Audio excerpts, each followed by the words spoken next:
Like many young American boys, I was raised with a dog. She was a lovely, fat, cantankerous little beagle named Becky. Yeah, she was pretty fat. I mean, you apparently can't feed a hound steakums and expect her to still consider running and killing necessary skills for survival.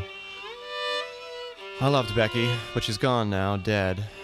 But that's okay, because I'm reminded of her every time I see a bag of Fritos or some other type of salty corn chip. You see, she smelled just exactly like Fritos. Or her paws did anyway. Some dogs' paws smell like popcorn to me. It's one or the other, though, Fritos or popcorn. It's weird, I know, but I do smell dogs' paws. I've got a thing for feet, what can I say? Well, anyway, as a child, it was my constant task to try to protect Becky from my parents' rage.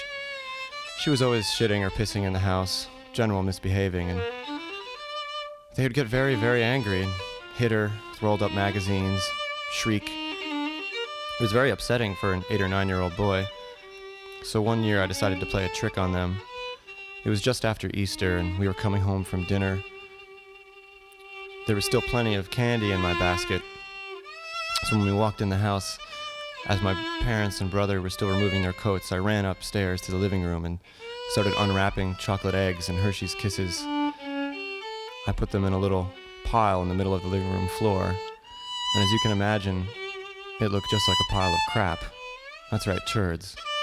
I mean, what else would it look like, really? A little pile of semi-round chocolates.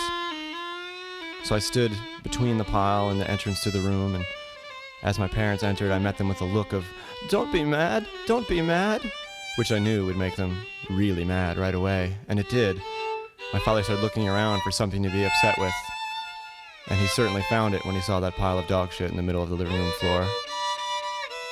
"Don't be angry," I said. "I'll clean it up. I'll clean it up."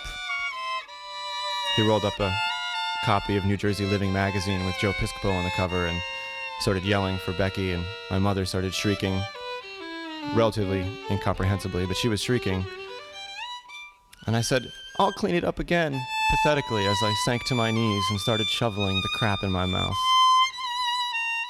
My parents must have been thinking, "Dear God, our boy is eating dog feces just to keep us from punishing her. Wow." "Don't be mad," I offered one more time with brown goo all over my face. And then I started laughing. And then they started laughing, and they realized the joke was on them. And it was a pretty funny joke, too, I must say. And they learned their lesson, because they never hit Becky ever again. Of course, they also never gave me candy ever again at Easter, which was an X factor I hadn't been planning on, but friends, in closing, that's the chance you take when you pretend to eat shit. Thank you. Good night.